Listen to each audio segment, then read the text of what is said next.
Good evening, ladies and gentlemen. It's my pleasure to welcome everybody this evening to this Global Challenge lecture on colonialism and collecting, which is to be given by Dr. Tristram Hunt. This lecture is organised by the Institute of Liberal Arts and Sciences here at Keele, for which, for those of you that may be new to these events, the Institute of Liberal Arts and Science promotes interdisciplinary education and research, both here at Keele and more particularly beyond. The Institute's approach is actually involved with open and collaborative discussions on often challenging and contested areas of inquiry. The Keele approach seeks to connect our research and education mission in new and exciting ways. Interdisciplinary openness is part of Keele's 75-year history and remains very key to our identity. The high-profile Global Challenge lecture programme makes interdisciplinary perspectives on urgent current topics available to students and staff. But perhaps more importantly, those programmes are also available to members of the public, adding to Keele's strong international profile. Whether we're thinking about education, research, or social life in general, the future is likely to be more interdisciplinary, not less. And the Institute of Liberal Arts and Sciences aims to provide pathways to that future. For those of you who don't follow it already and would like more information, this is available on the Institute's website, where you can see videos of all the previous Global Challenge lectures. However, it is my great pleasure this evening to invite Dr. Tristram Hunt to deliver this evening's lecture. Tristram Hunt is the director of the Victoria and Albert Museum, the V&A, as we affectionately all know it, custodian of the nation's most important collections of art, design, and culture. It was established during Queen Victoria's reign in South Kensington.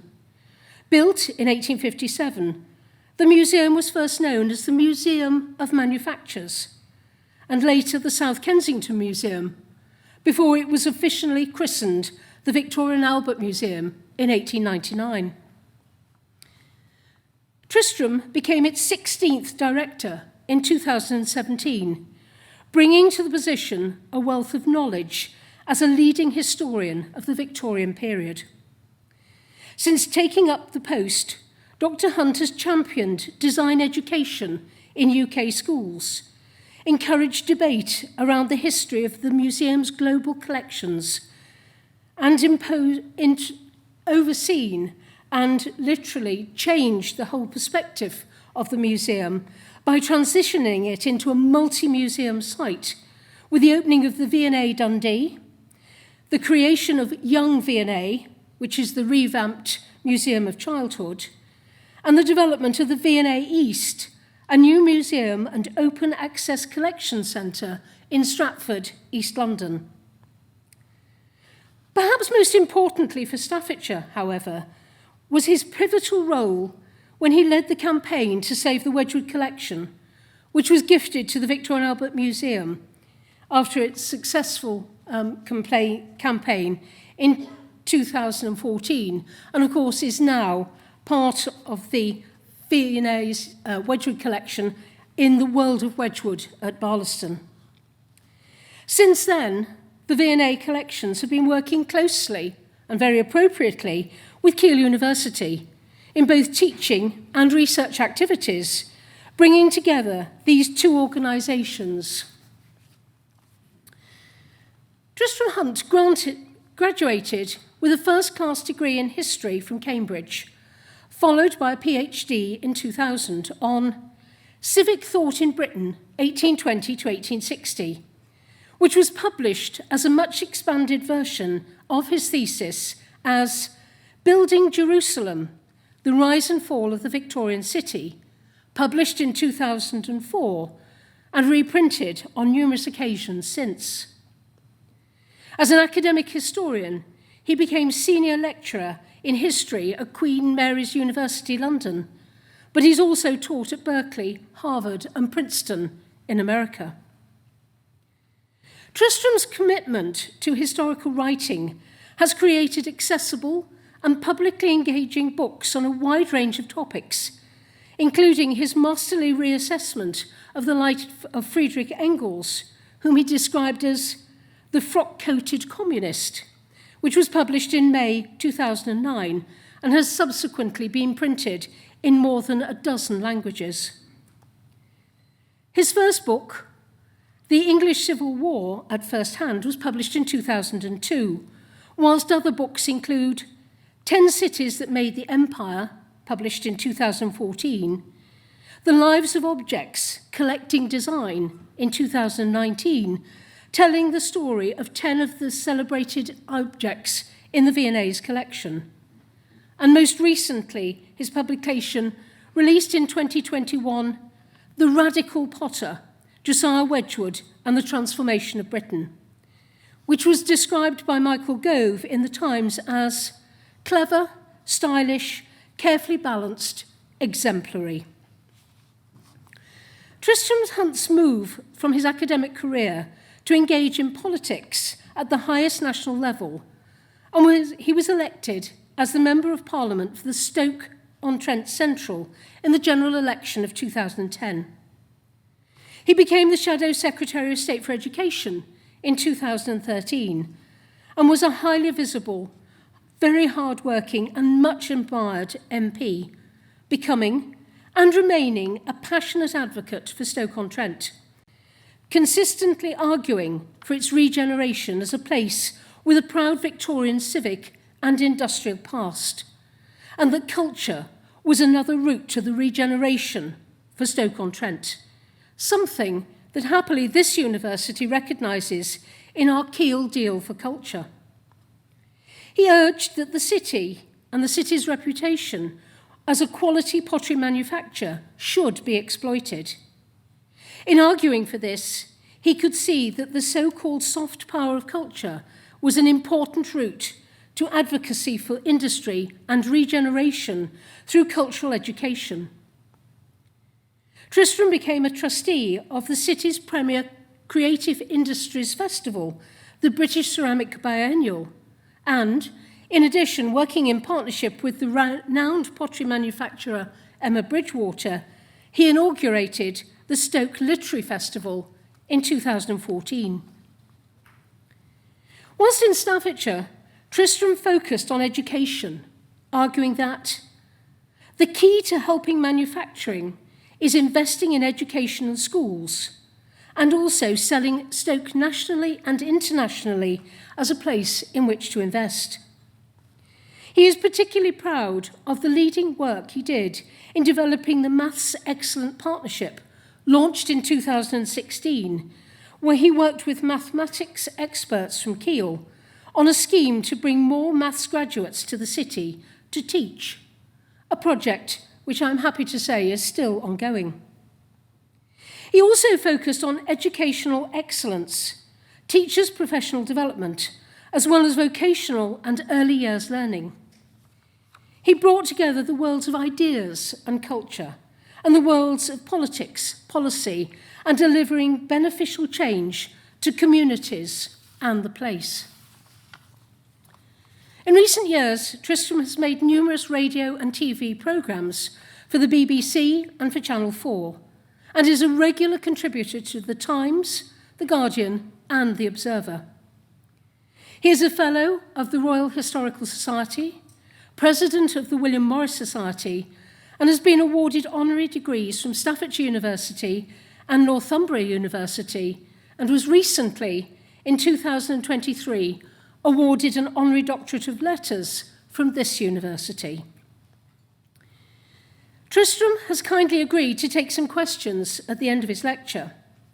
There will be roving microphones, so please wait till one gets to you so that we can all hear your question. And for those of you who are joining us tonight online, there is the opportunity to engage through the Q&A portal on the right-hand side of your screen.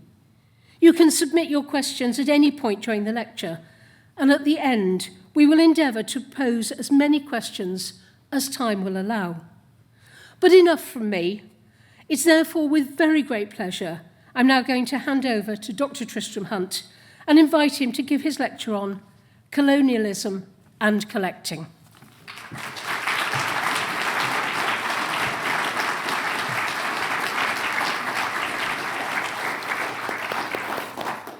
Well, Gay, thank you very, very much indeed for that very, very generous introduction. It is, of course, a huge pleasure to be back in North Staffordshire and lecturing at Keele University. I think I lectured here 10 years ago. And I also want to pay tribute to Gay's great work in that campaign, which many of you contributed to in terms of saving the Wedgwood collection. It's particularly wonderful to be at Keele, not least because I've received an honorary doctorate from here, but because of this university's really important place in British higher education when it comes to the humanities and social sciences. This is a university which has long prioritised an international mindset with regards to the liberal arts and the importance of critical engagement with the public conversation around culture, art, history, and identity, all of which is so alive today in debates around the meaning and purpose of the phrase decolonisation. Part of the strength and indeed weakness of the term decolonisation is that it means so many things to so many different constituencies, from the removal of commemorative statues, roads must fall, to transforming school and university curricula, to decentering established canons from music to art. What I wish to focus on this evening, through a brief account of some objects held by the Victoria and Albert Museum, is the place of collections with colonial or imperial provenance in Western, predominantly European museums, and how we should think about both their past and their future. And rightly, that necessarily involves addressing the relative merits of the restitution or repatriation of objects in Western museums acquired by methods which would no longer be regarded as either legal or ethical. For those unfamiliar with the V&A, we describe ourselves, as Gay rightly said, as a family of sites, including the brilliant V&A Wedgwood collection at Barlaston. We're dedicated to extolling the story of art, design and performance through 5,000 years of human creativity. 2.8 million objects across ceramics, glass, textiles, sculpture, jewellery, design, digital, furniture and other decorative, ornamental and fine arts. And our mission is to spark the imagination and ingenuity of today's artists, designers and makers. Our founder was good Prince Albert of Saxe-Coburg-Gotha, whose vision for the South Kensington Museum, which Victoria always wanted to call just the Albert Museum, but she was rightly convinced it should be Victoria and Albert Museum, which it becomes in 1899. He wanted us to be what was called a storehouse of science and art, or a great treasury of science and art, to encourage good design and manufacturing excellence within the UK. But as we shall come to see, the museum also had a very close connection to the colonial and imperial past. Let me begin with a brief account of calls for the reparation of colonial-era artefacts from Western museums. Because, as Benedict Savoy has charted so ably in her work, Africa's Struggle for its Art, History of a Post-Colonial Defeat, the current conversation around decolonisation has itself a long and often overlooked pre-history.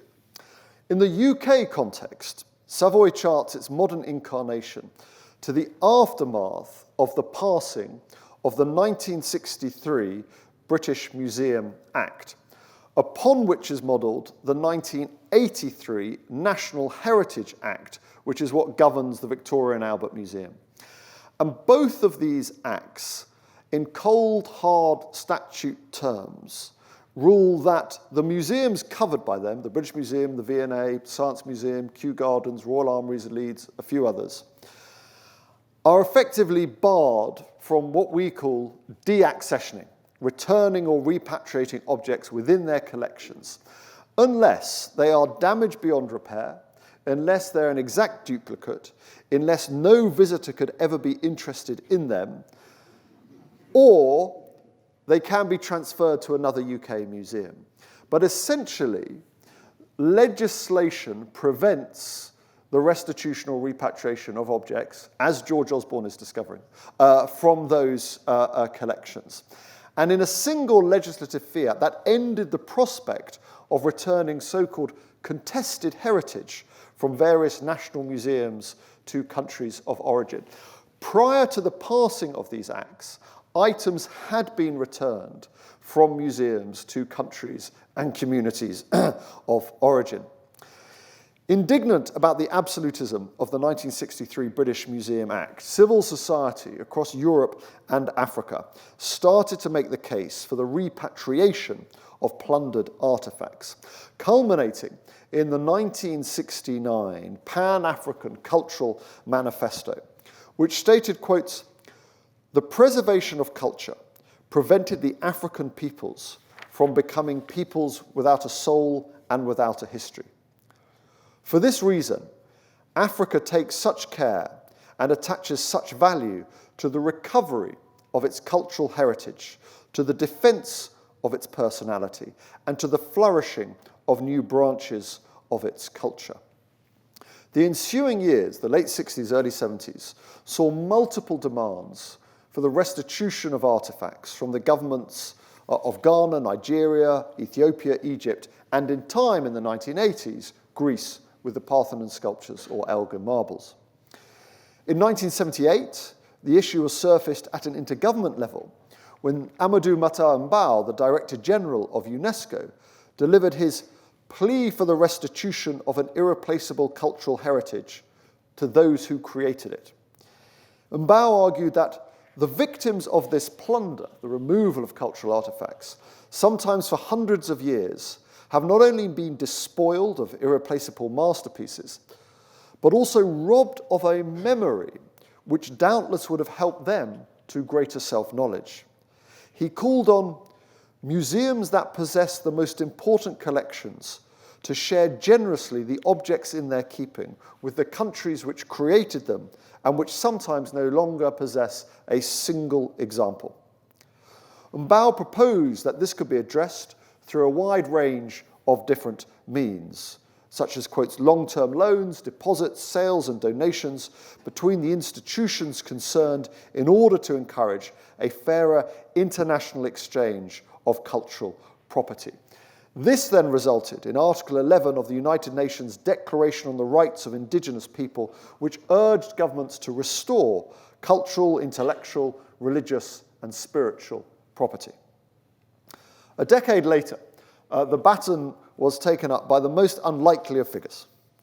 "I am from a generation of the French people for whom the crimes of European colonialism are undeniable and make up part of our history," announced President Emmanuel Macron, concerned about both rising Chinese and declining French influence in West Africa. And he made this speech at this crowded university lecture hall in Burkina Faso in November 2017. He said, quotes, "I cannot accept that a large part of cultural heritage from several African countries is in France. In the next 5 years, I want the conditions to be created for the temporary or permanent restitution of African patrimony to Africa." I think in the last 7 years since he's made that speech, a total of 16 objects have been returned from France to sub-Saharan Africa. The following year, 2018, brought another notable, if more populist, intervention, this time from the supervillain Eric Killmonger in the Marvel blockbuster Black Panther. Surveying the African collection at the not very well disguised Museum of Great Britain, Killmonger corrects the exhibition's patronizing curator about the provenance of an axe. "It was taken by British soldiers in Benin, but it's from Wakanda. Don't trip, I'm going to take it off your hands for you." When the curator replies that the items are not for sale, Killmonger says, "How do you think your ancestors got these? Do you think they paid a fair price? Or did they take it like they took everything else. As the poison curator collapses, Killmonger deaccessions the artifact. Black Panther took just 26 days to reach $1 billion in worldwide box office sales, and in one compelling scene highlighted all the current controversies over museum collections and colonial injustice. Since then, we have had the publication of the 2018 Savoy-Sarr report into the collections in French museums acquired during the colonial period, demands for the restitution of items held in the British Museum, the V&A, and other national collections, the debate around the Humboldt Forum and anthropological collections in Germany, and more recently, the very strong official position of the Dutch government that quotes, "There is no place in the Dutch state collection for cultural heritage objects that were acquired through theft. If a country wants them back, we will give them back." In July 2023, following advice from what they have, which is this very well supported and structured advisory committee on the return of cultural artifacts from colonial contexts, the Dutch returned 478 items to Sri Lanka and Indonesia, including most famously the stunning ruby-inlaid Canon of Kandy dating from 1745.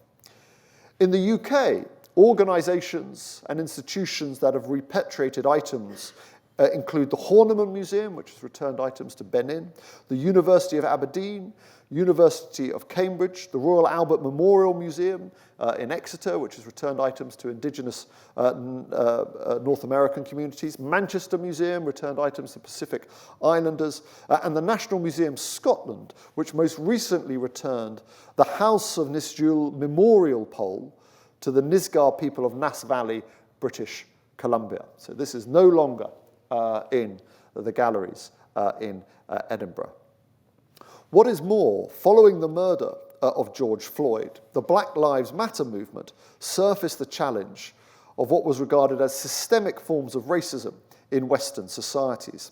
And in that context, the relative complicity of so-called universal or encyclopedic museums of the Enlightenment in providing the intellectual foundations for some of those hierarchies of racial oppression.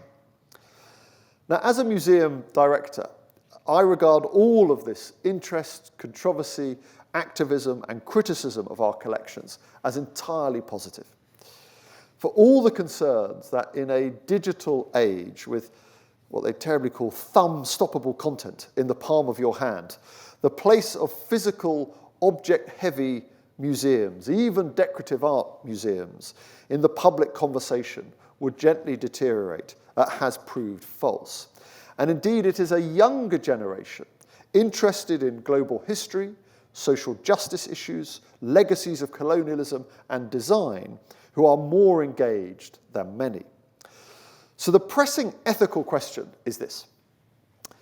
Given the V&A and other museums hold collections intimately connected to the history of modern European empires, although interestingly we all seem less concerned by the misdeeds of the Ming, Asante, Ottoman, Mughal or Safavid empires, should we, through interpretation, acquisition, community engagement, seek to become less repositories of knowledge and more sites of transitional justice, holding objects to account for their place within the imperial story?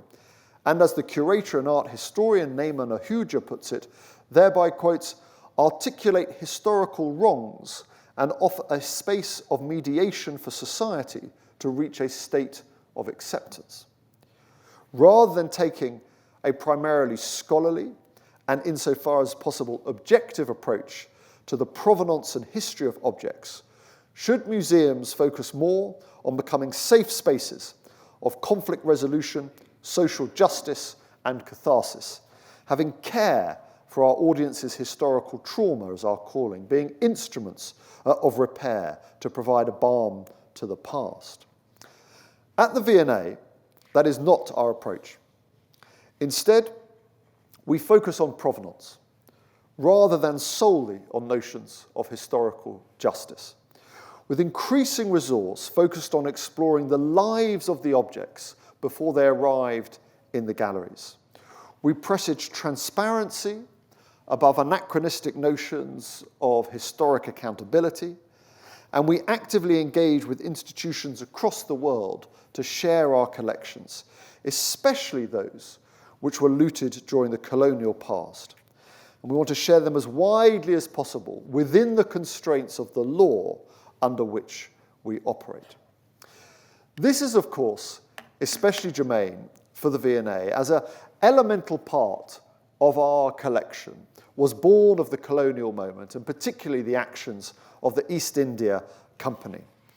In the 18th century, the British presence in South Asia liked to align itself with a grander calling pertaining to understanding and then governing a great civilization. The Asiatic Society of Bengal accumulated impressive collections of arts and antiquities housed in the Society's Calcutta premises. However, officials back in London were concerned that these collections, quotes, were in danger of being neglected and at length in great measure lost to Europe as well as to India. And so they suggested a public repository, a museum in the metropole, constructed at the company's London headquarters. And so just as Napoleon Bonaparte extracted and classified the intellectual and cultural riches of Egypt during France's colonial expansion, so the East India Company brought back the treasures from India as a celebration of power and intellectual ownership. And here you can see, just catch this image here, which we will come on to, but here you can see the East India Company Museum at work. After the 1857 Indian Mutiny, the East India Company is wound up. The collections then become part of the new India Office, and then these 19,000 objects are transferred from the India Museum to the South Kensington Museum. And amongst the most celebrated items from that collection was the man-tiger organ, known as Tipu's tiger. Tipu Sultan, the tiger of Mysore, was the great leader of resistance to the British push for control in southwest India, and he fought bravely against Wellesley and the East India Company. And he famously said he'd rather live a day as a tiger than 200 years as a sheep. And he was his great symbol was the tiger. He's finally defeated in 1799 at the storming of Sarangapattan. And in the aftermath, the army swept into the city and embarked on an orgy of destruction and looting, which comes from the Hindi word loot, meaning spoils of war. Tipu Sultan's gold throne was ripped apart and distributed, but the most famous surviving possession was in many ways the least typical. And those of you who've been to the V&A will know this object. So the man-tiger organ is a wooden sculpture inside of which is an organ, and you wind it up and you hear the growling sounds of the tiger and the screaming sound of the British officer as his neck is ripped open, and he raises his arm up and down in agony as a kind of automaton. This was commissioned by Tipu Sultan for his children who had been kidnapped by the British. And it's a symbol of resistance that, that we will beat the British. I'm the tiger of Mysore, and our day will come.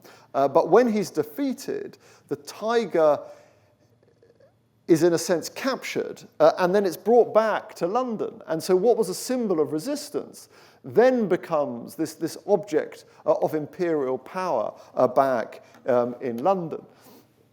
I mean, to my mind, it's a fascinating object, not only because the change in its nature, but also we know it was made by brilliant Indian craftsmen. It depicts a British officer having his neck ripped open, but we think the musical organ was made by French engineers. So in one object, you have that concatenation of powers and cultures through material culture. Tipu's tiger is an object that tells the story of British, Indian, and indeed French geopolitical interaction. Today it is located in a British museum where millions of the Indian diaspora can come to see it for free. It is carefully preserved and interpreted with a clear account of its provenance and its changing meaning, and it has not been subject to any restitution claim from the Indian government, perhaps because of its connection with a brilliant and charismatic Muslim ruler. But interestingly, some elements of Pakistan civil society has made a claim that this object from India should actually go, if it is restituted anyway, to Pakistan as a Muslim nation. My second example is subject to an official restitution request for its return.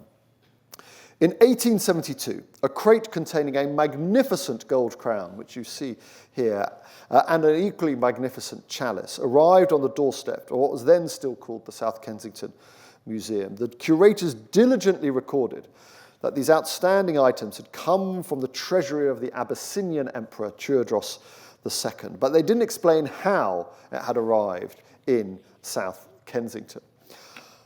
4 years earlier, British forces, most of them Indian soldiers, under the command of General Napier, had carried out a military campaign against Tewodros II to liberate European hostages, to punish the Abyssinian ruler, and to keep open vital East African trade routes for the British Empire.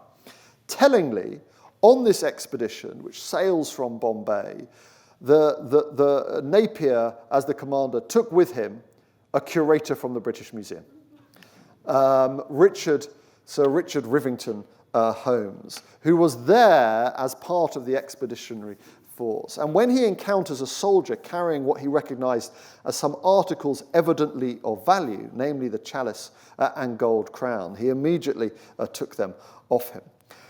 In keeping with British military practice of the time, the spoils were supposed to be gathered and sold at auction so that the proceeds could be fairly distributed among the troops. And this is another important point, that according to the laws of war, that the plunder would be taken from the battlefield, collated together, sold at auction, and then a kind of bonus given to the soldiers through the colonial spoils. General Napier ordered that all items be collected, including the crown and chalice, which were considered the most valuable item. The haul was loaded onto 15 elephants, 200 mules, taken down from the mountain, and then Magdala, the fortress, was set ablaze. The crown and chalice serve as a helpful reminder. Let's just look at them again, because they are absolutely stunning, and the filigree work particularly, and the image of the apostles. And when you see them in the galleries today, we've got proper lighting on them at last. They absolutely shimmer. But right from the beginning, right from their entry back to the UK, there was a conversation about whether this was ethical or legal to have these objects in the United Kingdom. General Napier himself, the man who led the campaign, argued that the crown and chalice should only remain in Britain until an opportunity arose for them to be restored. By this he meant, quotes, when a government was established in Abyssinia with some prospect of stability, and which by its possession of the crown and chalice would come to be regarded as the rightful rulers of the empire. I've always felt there was a particular sense of guilt around these spoils because of the sort of Christian kinship between the British government and Emperor Tewodros II. Even as the British state acquired them, Prime Minister William Gladstone echoed Napier's suggestion that these articles should be held in deposit till they could be returned to Abyssinia, as a rather painful confession, because if they ought to be returned, he continues, it seemed to follow that they ought not to have been brought from Abyssinia. Gladstone said that he deeply lamented, as you can see, for the sake of the country and the sake of all concerned, that those articles, to us insignificant, though probably to the Abyssinians sacred and imposing symbols, or at least hallowed by association, were thought fit to be brought away by the British army. So from the beginning, this conversation about the ethical and moral qualms around the acquisition And here you can see images of a display we put on in 2018 commemorating and thinking about the 150th anniversary of Magdala. And you can just sort of see me creeping in the background, but with the Ethiopian Minister for Tourism and an Ethiopian delegation looking at these objects. What happened was that the Exchequer back in the 1870s agreed to buy these objects off the soldiery. They then enter the national collections and they're deposited at the South Kensington Museum. And they were put on display in a manner that served a dual purpose. As outstanding examples of Ethiopian metalwork, which was in keeping with the museum's aim as a treasury of science and art to encourage proficiency and technique, but they also serve, frankly, as trophies of war. As testaments to British imperial prowess, reminding us the circumstance in which they had come to the museum were considered entirely acceptable at the time. So even though there's a kind of moral and legal debate around them, the laws of war also suggested that this was okay. So these are objects which prior to 1983 could have been returned to Ethiopia. They now no longer can. And in fact, in the 1960s, the V&A did return some objects, as did the Royal Collection. There was a state visit by Her Majesty, the late Majesty the Queen, to Ethiopia, at which she handed back some of the items looted from Magdala. But now, because of the legislation, it's impossible to return, as matters stand, these items. Which is also the case with the next objects I want to highlight. 150 years ago, in 1874, curators from the South Kensington Museum went to an auction at the Crown Jewellers, Jarrard's, where items looted from the British military campaign against the Asante were sold. And these include these incredible court regalia, gold court regalia looted in 1874. And here you can see the initial sale of the objects and then the further sale. So these are from a military expedition. I mean, we're literally on the 150th anniversary, from the 4th to the 6th February. Essentially, this was about British troops trying to gain control of the coastal fortresses of the Gold Coast, to be in charge no longer of the slave trade, but of trading routes, but also then acquire access to the gold resources of the Asante people. The Asante put up a strong resistance against this, having previously traded. This was the third set of wars between British forces and the Asante people. And this was then led by this remarkable figure, Sir Garnet Wolseley, who is almost like this kind of Forrest Gump of colonial violence. At every moment, you think like the storming of the Summer Palace, Khartoum, the Zulu Wars, Garnet Wolseley is there. And those of you who know your Gilbert and Sullivan and the image of a modern Major General, he's the modern Major General. And there was a phrase at the time, we're going to get it all done Garnet Wolseley, as in that you would get it done sort of pretty damn quickly. So he's this sort of remarkable figure who I didn't know nearly enough about until I joined the museum. And we have some objects from his widow. Wolseley leads the campaign against the Asante people. They kind of have a strong military victory. They go into Kumasi, the capital. They storm it, they loot it, they burn it. They force the Asantehene to sign a completely inequitable peace treaty. And the gold is taken. Not only for its value, but also to remove the legitimacy of the Asantehene as a ruler of the Asante people, because the gold was part of the kind of the material culture which endowed his rule. Once again, as curator Patrick Wright has written, quotes, the organised taking of property by the British state was viewed by soldiers as legitimate practice at the end of the conflict. And this was different from stealing. Captain Henry Brackenbury found that during the brief occupation of Kumasi, quotes, the troops refrained with the most admirable self-control from spoliation or plunder. So the organised looting was regarded as sort of, a great example of British dignified, process, and there was no stealing, as it were.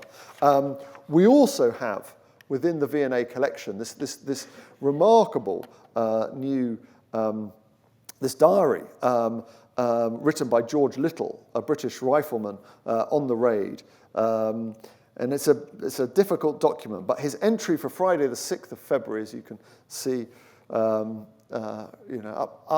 a lot of rifles, blew up the palace, and left Kumasi in flames, set on fire this time by the British, and started on our way for old England.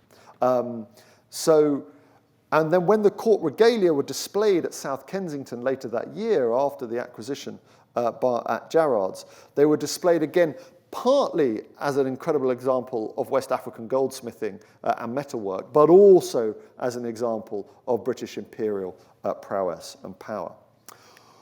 With both the Magdala and Asante collection, which to my mind there's a very strong case for returning to the countries of origin, our policy is, given our legal inability to deaccession items, is to build what we call renewable cultural partnerships. And these involve not only the long-term loan of the objects, which we can do, but then building up a relationship around curatorial work, conservation work, research work, security work, partnership work. And 10 days ago, we announced this partnership ourselves, the British Museum, some others, to send these items back to Ghana in the coming months on the 150th anniversary and build a renewable cultural partnership around that. And we were able to do that because we recently had a successful example of achieving that. In 1882, this object, the head of Eros, came to the museum as a loan from a man called Charles Wilson, who had served as a British military consul in Anatolia. During his service, Wilson, quotes, discovered an ancient Roman sarcophagus at or near the old settlement at Sidamara.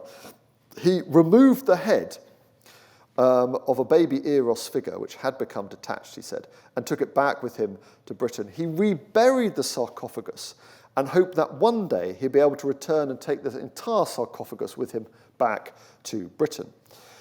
Unbeknownst to Charles Wilson, in 1901, Turkish archaeologists discovered the sarcophagus, dug it up, and put it on display in the Istanbul Archaeology Museum without the head. After Wilson's death, his daughter converted the loan of this head to a gift to the V&A. In the 1930s, an amazing visitor to the V&A noticed that the object, which had been catalogued as a child's head, corresponded incredibly closely to the Sidamara sarcophagus in Istanbul. And in the acquisition records, Charles Wilson always said that if he was unsuccessful in bringing the sarcophagus to Britain, then the head should go back to the sarcophagus. The V&A wanted to honour this wish, and it could have done prior to 1983, but for some reason it never took place. We know partly what the V&A did. As you know, we've got very brilliant plastercast copies. They created a plastercast copy of the head and sent that to Istanbul. And then not one of my most ethical directors in the past said, well, now what will you send us? And I didn't feel that was the point. But in 2010, the Turkish government submitted a formal repatriation claim to the V&A. Again, we couldn't honour that because of the rules, but what we can do is deliver a long-term loan. So we created a renewable cultural partnership with the Turkish Ministry of Culture to place this baby head, the head of baby Eros, back on the sarcophagus with detachable glue. So this is legally, if anyone from the government is watching, a long-term loan with the head back on the sarcophagus, but also, much more importantly, in a sense, building up this really rich conservation relationship and partnership and conversation between ourselves and the museum in Istanbul. And there it sits, back, in many senses, where it should do. we are not a museum of antiquities. This bears no correlation to anything else in the collection. It was sitting in the stores. It was serving no purpose within the organisation. We had no research around it. So to my mind, it clearly should be back on the head of the sarcophagus in Istanbul. Now, part of what made this breakthrough possible was a previous return from a slightly different part of the V&A family. In 2018, the V&A embarked on a proactive research project into the Gilbert collection. The Gilbert collection is a remarkable array of gold, silver, and particularly snuff boxes, 18th century decorative arts, built up by a man called Sir Arthur Gilbert, which is on long-term loan to the museum. We feared that some items in the collection had been taken from Jewish families by the Nazis in the 1930s or sold at loss under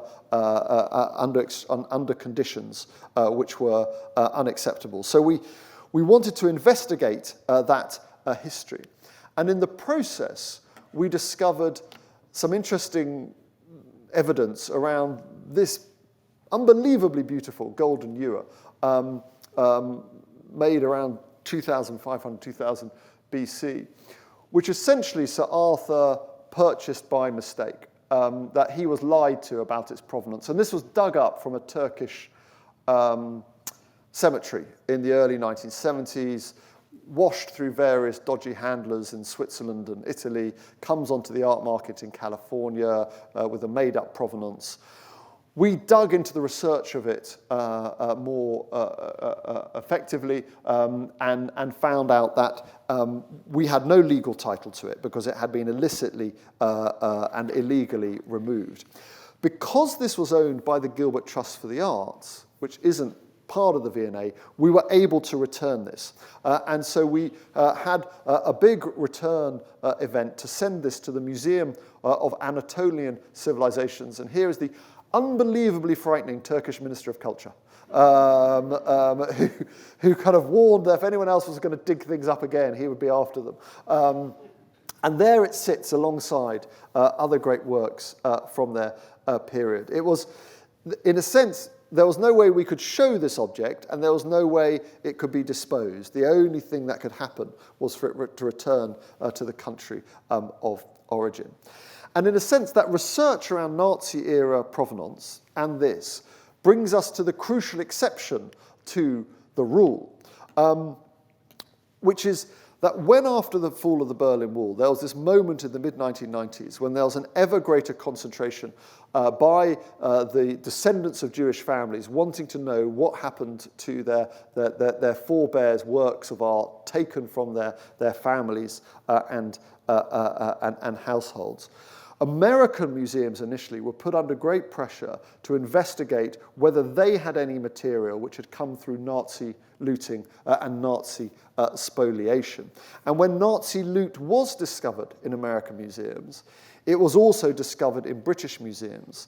And this produced the 2009 Holocaust Act, which, in very specific circumstances, overturns the deaccession rules. So in particular cases where families can prove that their forebears had items taken from them by the Nazis, they can go to a museum and say, this belongs to our family and you should return it to us. And for the V&A, this meant the return of 3 Meissen figures, which were acquired in the 1980s, which once belonged to a Jewish art collector, Emma Budge, who lived in Hamburg and whose art collection was forcibly sold off after her death in 1937. The V&A acquired these in good faith, but then the descendants of Emma Budge made their case to the Advisory Council, who ruled that they should be returned. They were returned to the family, and the family then sold them, which is perfectly within their rights. But these left the V&A collection. I mean, they have their own issues, but this speaks to the spoliation process. And here, many critics have rightly said, well, hold on. You've got an exemption for Nazi-era looted goods, but no exemption for colonial-era looted artifacts. And that's exactly where the law stands at the moment. Let me conclude my survey of V&A contested heritage with an example of why judicious provenance research, rather than often social media-driven ideals of transitional justice, is the right way forward. One example of this was a recent Twitter storm concerning the figure of the Buddhist Lord of Compassion represented in his popular manifestation as Padmapani, the lotus holder, in 14th century gilt copper created by Nepalese artists for Tibetan patrons. In 1922, the V&A purchased this sublimely serene sculpture from Major Lewis Baith Rawling. He was the brother of Brigadier General Cecil Godfrey Rawling, who had been a member of the British campaign led by Major Francis Younghusband that fought its way from India to Lhasa, the capital of Tibet, in 1904. The aim of this military assault was to force Tibet to engage in trade with British India and to counter perceived Russian influence. Many objects were brought back to Britain in consequence of the invasion. Some had been purchased, many had been looted from Tibetan monasteries, temples, and home. The V&A archive file of 1922 states that the sculpture was acquired in the Shigatse district, Tibet, in 1904. And it's often been assumed that Rawling acquired this during that mission, during that Younghusband mission.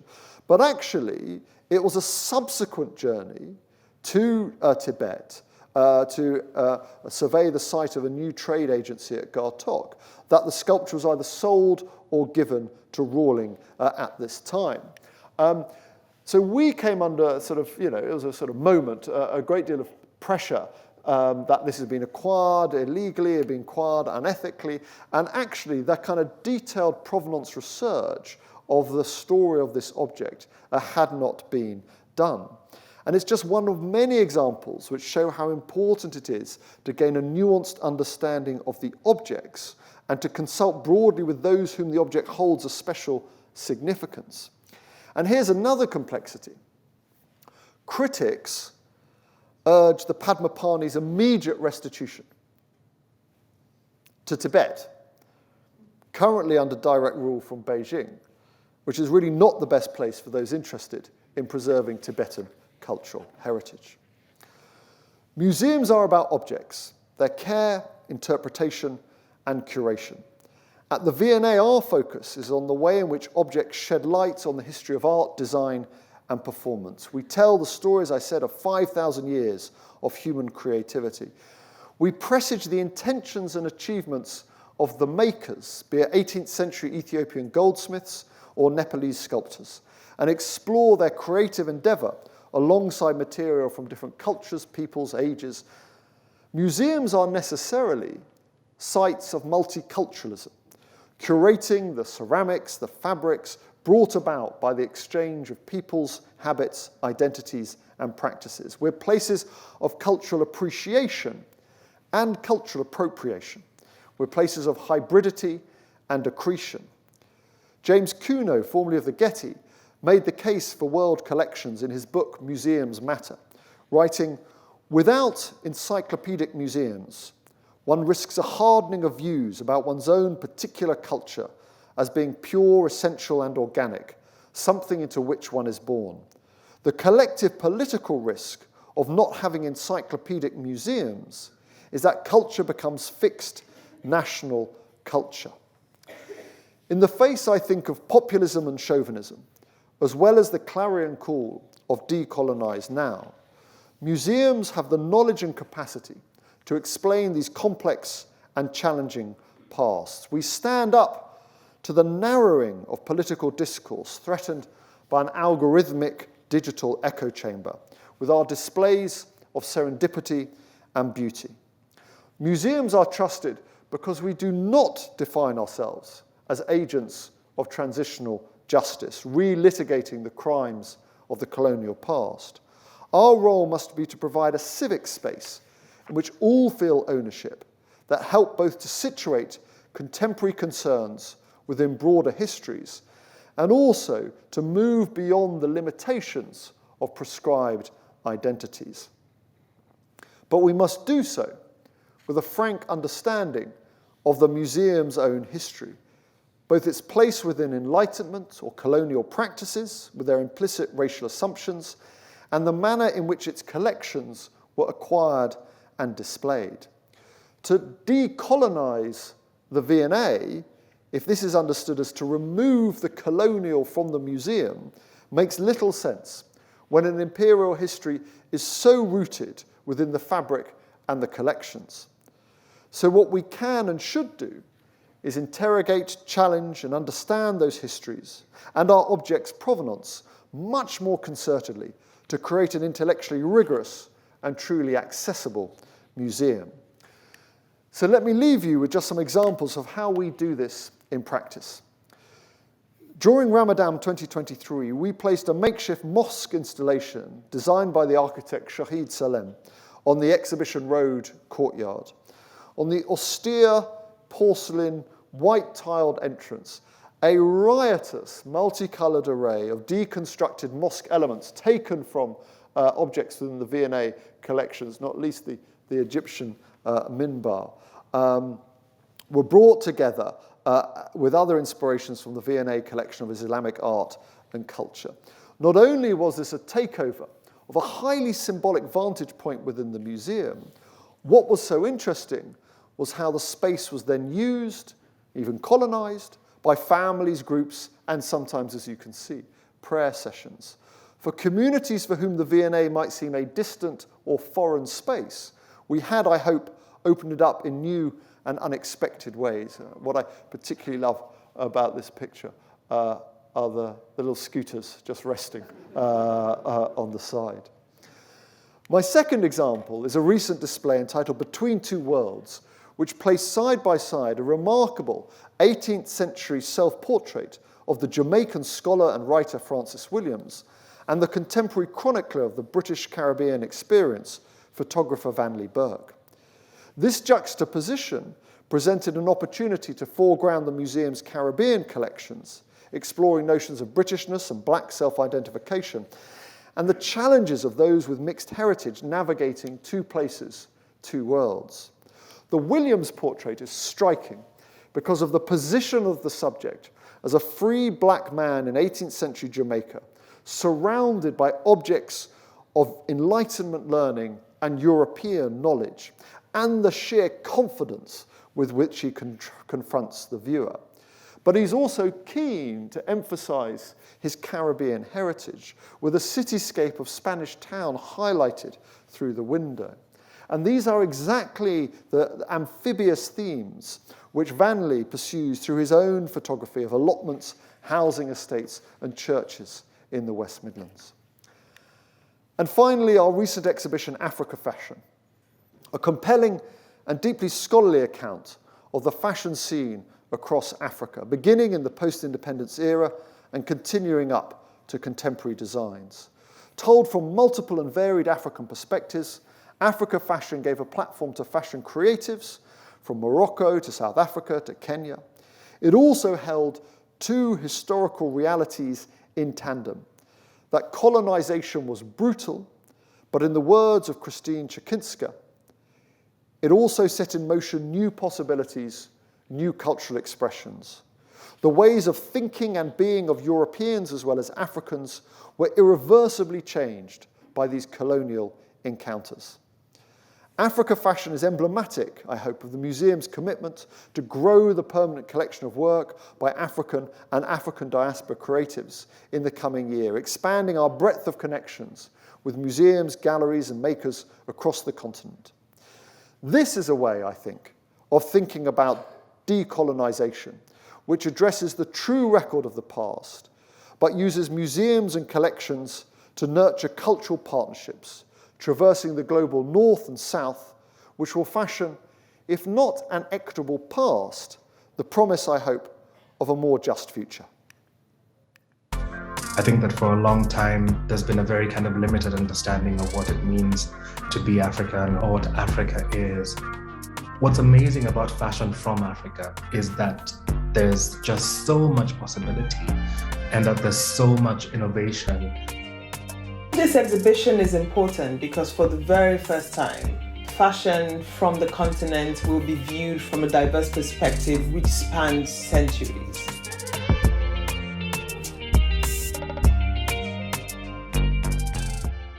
Thank you.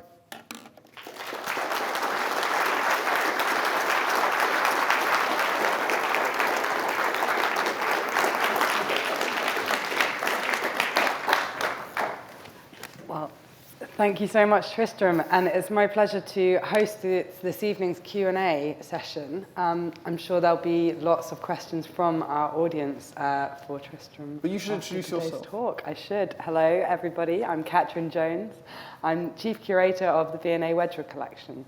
So part of that family of sites and hopefully sharing our collections for this region and beyond.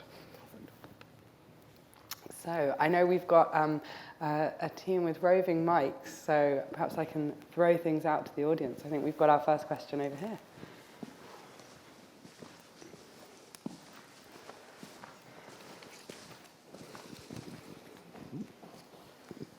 Hi, thank you so much for that wonderful talk, and especially for showing Deepal's Tiger, because I'm constantly trying to get my students to go to the V&A to see it.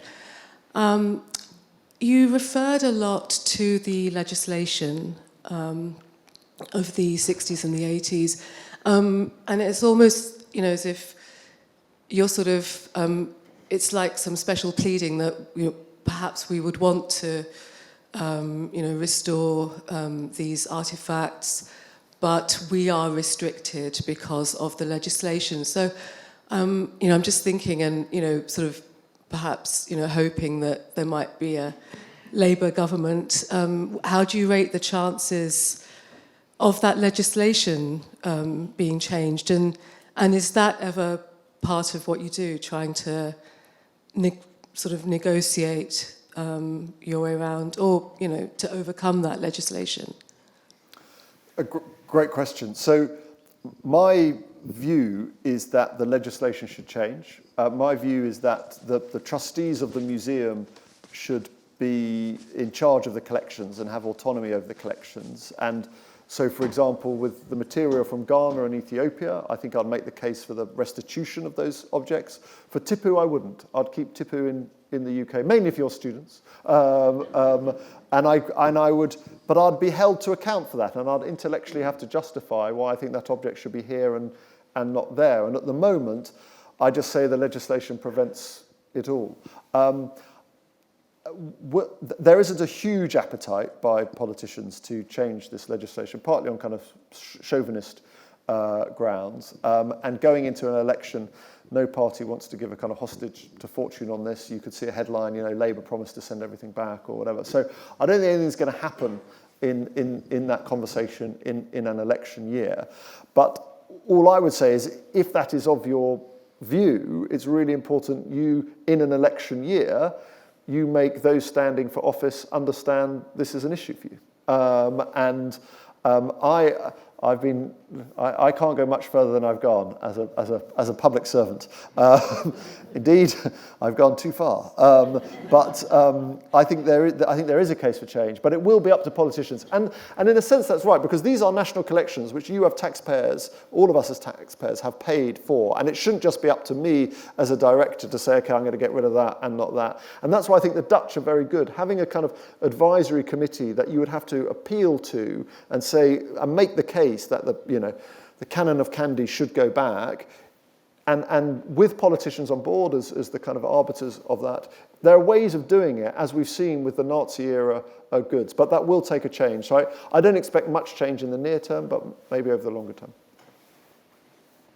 Thank you. I think we've got a question over here.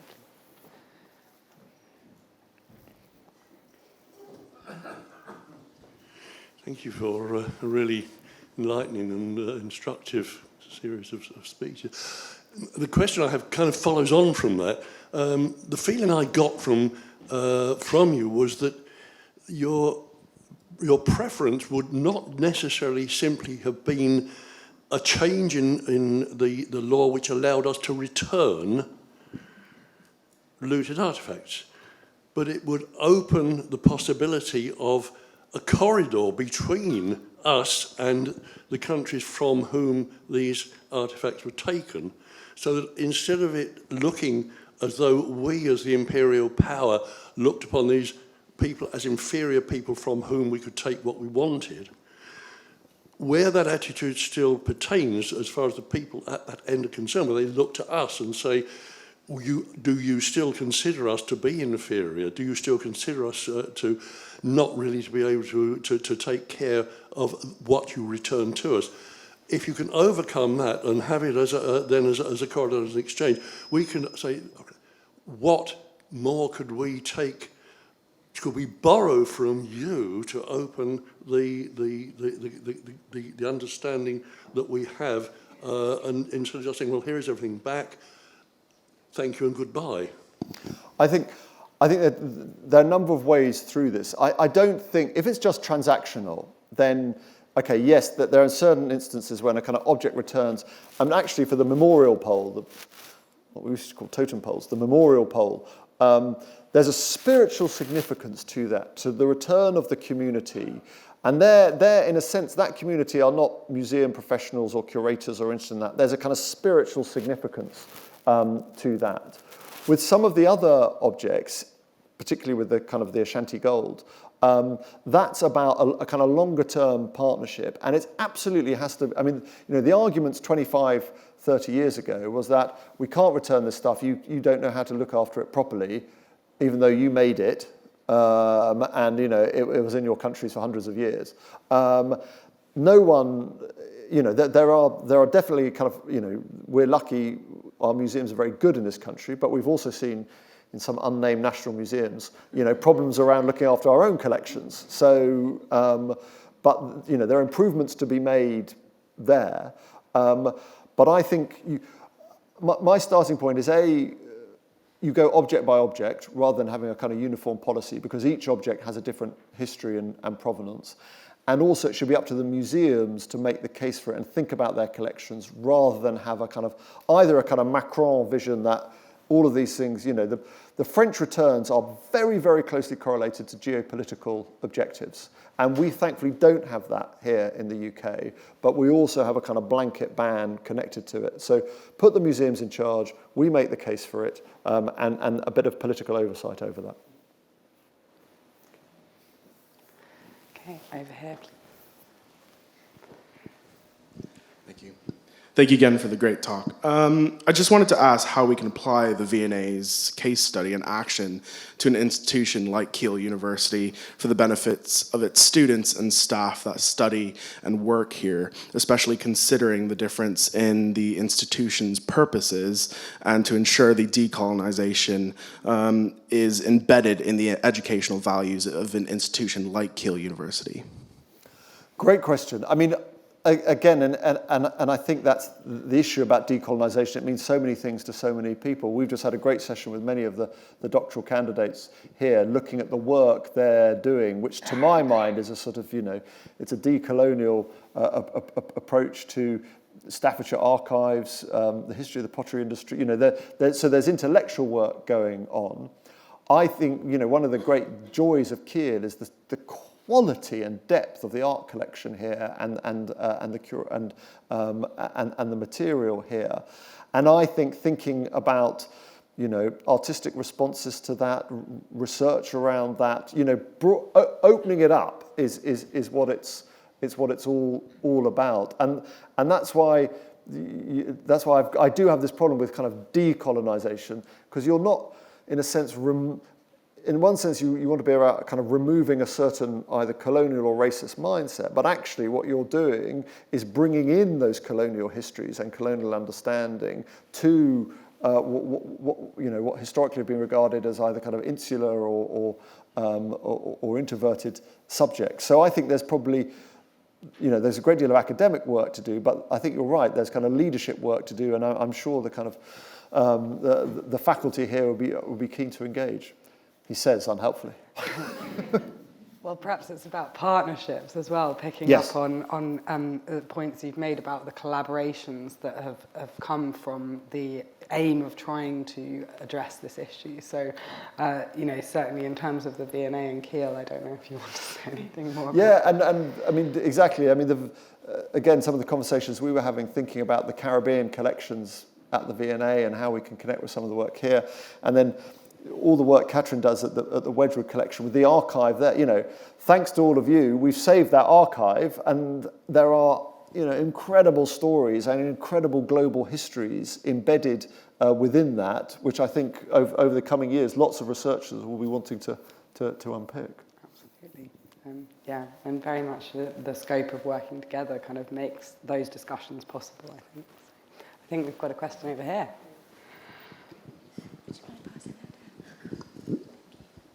Hi, thank you. Sorry about the kind of the waving. I didn't think I was seen. I think what I'm taking from the conversation is that clearly we're not just talking about the exchange of artefacts, but it has to be surrounded and supported by developments and ideas which are not just, if you like, north-south in their direction, but a dialogue. And I'm just wondering whether or not there are also, if you like, interesting changes in thinking as a consequence of this work, this collaborative work, around the nature of culture itself, the idea of a national collection, or indeed collections belonging to different communities and cultures, about the idea of curatorship. And is there anything within that that's actually challenging what we might think of as, quote, very broadly, Western ideas about culture, curatorship, patrimony, and so on? A great question. I mean, yes. You might have thoughts, Catherine. I think, there's straight up and down knowledge sharing. So, we're going to, when those items return to Kumasi, we're working with the Asantehini's goldsmith, who has inherited, huge understanding of tradition of making and the quality of making there, which will inform our understanding of those objects. And we didn't have those conversations before. I think the big issue and the big kind of philosophical issue is, and it returns to the kind of the memorial pole, is, we are places of kind of, we're de-sacrilegious, that the object enters our galleries and it loses all of its spiritual immanence. And that's whether that's, an object of the, whether that's the Virgin and Child, whether it's a piece of Hindu work, whether it's Islamic work, when it enters our door at the V&A, it becomes part of a story of art, design, and performance. And that's what we curate. We're not a museum of imperial history or colonial history. We're focused on, in a sense, Ethiopian goldsmithing traditions. Now, more and more people are interested in the imperial history and the provenance, so we will speak to that because we're a public museum and we will explain that. But there's a very strong sense that we don't understand the nature of these objects, and only the communities who made them with the spiritual and religious and cultural processes produce them. And my view is yes and no. That's one element of it, but it's also an incredible work of art and design. And without being grand, we also have a responsibility to the artisan and the maker and the designer, as well as the priest and the vicar who commissioned it. And so I think that's an interesting area where we're more, under pressure. But I think, and I hold maybe quite an old-fashioned Enlightenment view about that, about those objects in that collection. But in terms of curating, it also shifts. Yeah, I think museums and many other institutions are on a journey, really, of actually looking outside themselves and their own institutional histories. And I think recognizing that actually not all knowledge and not all understanding sits within the institution. And I think that's been a real shift, and one that, the question about Kiel as well, I think, it points to the fact that lots of institutions are trying to reframe what it means to collaborate with others, what it actually means to seek knowledge outside the sort of sphere in which you normally operate. And I think, those are certainly very live questions in terms of curatorship at the moment as well. And I think it's an ongoing conversation, very much. So I think it is actually time for us to wrap up, but we have one more question. Thanks so much for your talk, Tristram. Just wanted to bring in the online audience, if I may. A couple of questions, sort of points of information, in a way, if I may. And so the first one from David is, are there any examples of British heritage that you feel that there might be an ethical claim to other nations or cultures? Does that come to mind? And the second question is, where are the other missing heads from the Turkish sarcophagus? Hopefully not hiding in the V&A cellars. Thank you. I mean, you do, you know, the Americans came over here in the 1900s and 1910s with huge amounts of money and stripped out the English country houses. And if you go around the Philadelphia Fine Art Museum or the Metropolitan Museum of Art, and you see some of the work, you do feel a bit, oh, that's a nice wall of Gainsboroughs and Turners, and so there is, but you know, the money was there, and the power was there, and the wealth, and that's the story. And today, whether it's the Middle East countries buying everything up, whether it's the Chinese buying it up, this is the nature of art and the nature of power, and so you see that. But the greatest is in the Rijksmuseum in Amsterdam, which is the stern, is it the stern, of the King Charles II man of war, huge, great man of war ship, which the Dutch kind of sunk in 1667 and towed this piece back, and it's on display as an absolutely wonderful kind of, you know, mark of Dutch pride in beating the British. But no, we haven't got any more hidden heads. I hope we've got lots of. We're doing a big move of our collections at the moment, so we are discovering lots of other things. But no, I'm very glad that's sitting back in Istanbul. Well, it falls to me to wrap up a really interesting evening. So thank you so much, Tristram, for a really engaging talk this evening. I'd also just like to say a thank you to everyone who's helped with the smooth running of tonight's event, from Professor Tim Lustig, Director of the Institute for Liberal Arts and Sciences at Keele, the team from Keele Conferencing and Events, AVS team, and Steve Kilner as well. And of course to the audience, both here in the auditorium and online as well, for your support and contributions to the Global Challenge lectures, and as always, offering some fantastic questions. So just to give you a sense of what's coming next on the Global Challenge lecture series, and the next lecture is with Professor Ian Cumming, OBE, Professor of Global Healthcare Workforce and Strategy at Keele. It's going to be a hybrid event taking place on Wednesday, the 21st of February at 6 p.m, entitled Global Challenges Facing Healthcare Delivery in 15 BC, Beyond COVID. And we're also delighted to then welcome Tilly Blythe, the Professor of Museum Studies at the University of Leicester, on Wednesday, the 6th of March, with a lecture titled In Museums We Trust. So perhaps of interest to tonight's audience to return for that on the 6th of March. Both taking place here and online. So you can find out full details of how to register, as you, I'm sure, will know, having been here this evening, on the ELA's website. So thank you so much, everybody, for coming. Thank you again.